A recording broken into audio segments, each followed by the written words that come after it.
I want to thank Mr. Collins and Mr. Nadler for putting this together, but as I sit here today, I can't help but think what an incredible metaphor this room is for the entire process that getting health care and benefits for 9/11 first responders has come to. Behind me, a filled room of 9/11 first responders, and in front of me, a nearly empty Congress. Sick and dying, they brought themselves down here to speak to no one. It's shameful. It's an embarrassment to the country, and it is a stain on this institution. And you should be ashamed of yourselves for those that aren't here, but you won't be. Because accountability doesn't appear to be something that occurs in this chamber. We don't want to be here. Lou doesn't want to be here. None of these people want to be here. But they are, and they're not here for themselves. They're here to continue fighting for what's right. Lou's going to go back for his 69th chemo. The great Ray Pfeiffer would come down here, his body riddled with cancer and pain, where he couldn't walk. And the disrespect shown to him and to the other lobbyists on this bill is utterly unacceptable. You know, I would be so angry at the latest injustice that's done to these men and women. And, you know, another business card thrown our way as a way of shooing us away, like children trick-or-treating, rather than the heroes that they are and will always be. Ray would say, "Calm down, Johnny, calm down. I got all the cards I need." And he would tap his pocket.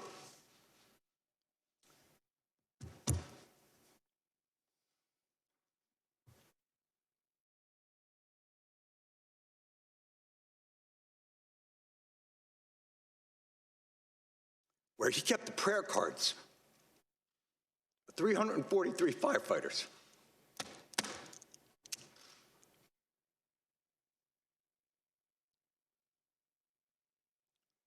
The official FDNY response time to 9/11 was 5 seconds. 5 seconds.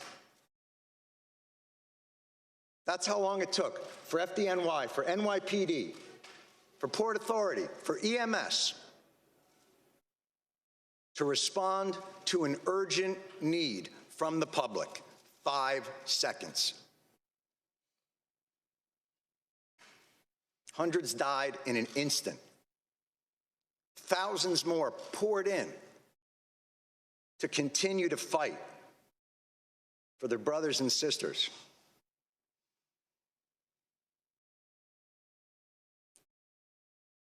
The breathing problem started almost immediately. And they were told they weren't sick, they were crazy. And then, as the illnesses got worse and things became more apparent, well, okay, you're sick, but it's not from the pile. And then, when the science became irrefutable, okay, it's the pile. But this is a New York issue. I don't know if we have the money. And I'm sorry if I sound angry and undiplomatic, but I'm angry, and you should be too, and they're all angry as well, and they have every justification to be that way.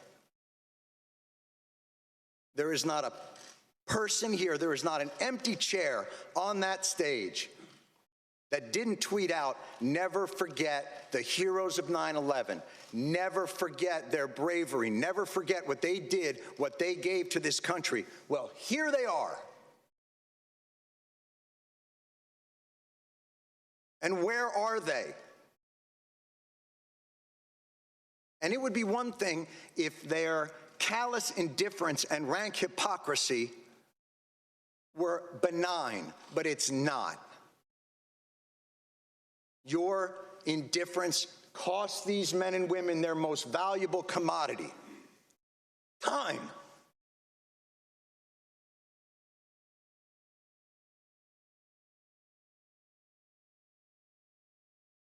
It's the one thing they're running out of. This should be flipped. This hearing should be flipped. These men and women should be up on that stage, and Congress should be down here answering their questions as to why this is so damn hard and takes so damn long. And why, no matter what they get, something's always pulled back, and they got to come back.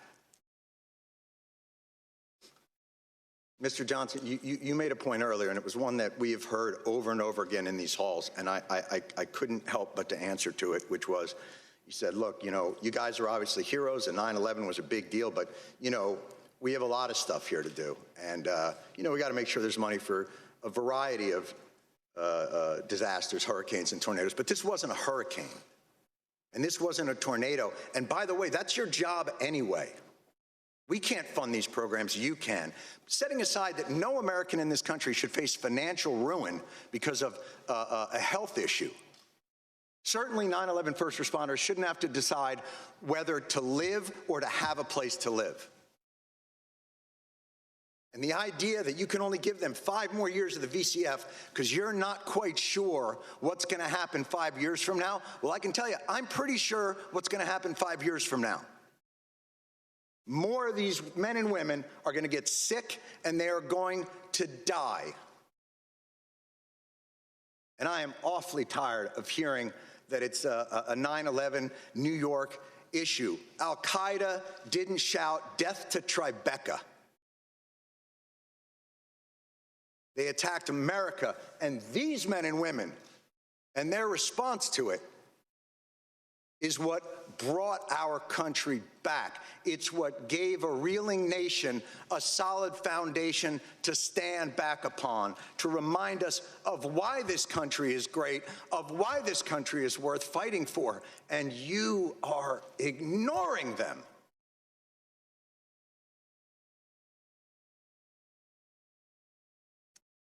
And you can end it tomorrow.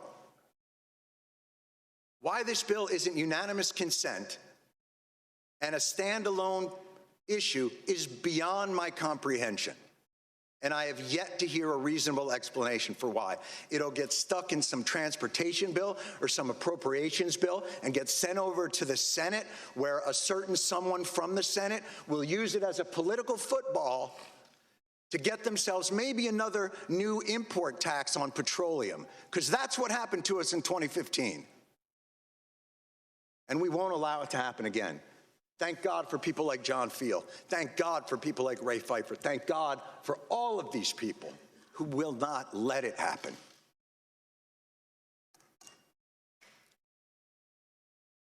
They responded in 5 seconds. They did their jobs with courage, grace, tenacity, humility. 18 years later, do yours. Thank you.